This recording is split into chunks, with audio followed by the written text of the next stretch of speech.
Loyiha Sanoat qurish bank hamkorligida Surxondaryo viloyati Denov tuman Shahrixon mahallasi 6 konturda amalga oshirilmoqda. 6 konturda jami yer maydoni 18 gektarni tashkil qiladi. Hozir konturimiz 597-kontur.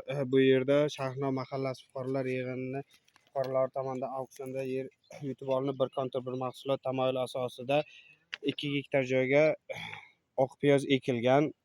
Bu yerdagi ekinlar zamonaviy usullar bilan parvarishlanmoqda. Hozirda ekinlar tayyor holatida. Ekinlarni yetishtirish 90 kun davom etadi. Yetishtirish jarayonida sug'oriladi, tabiiy va mineral o'g'itlar bilan oziqlantiriladi. Ushbu loyihaga 9 ta dehqon xo'jaliklari biriktirilgan. Har bir dehqon xo'jaligi o'rtacha 33 sotikda yer maydonlari to'g'ri keladi. Loyihani samarali amalga oshirish uchun lider tadbirkor Chuntosh Agroeksport tomorqa xizmati MCH ishlab chiqarish kooperativi biriktirilgan.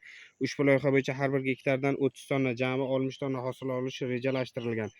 Mazkur ekin yig'ishtirib olingandan so'ng ikkinchi ekinga ham yuqori daromadli ekin turini ekish orqali yer egalarining daromadlari yanada oshirib boriladi.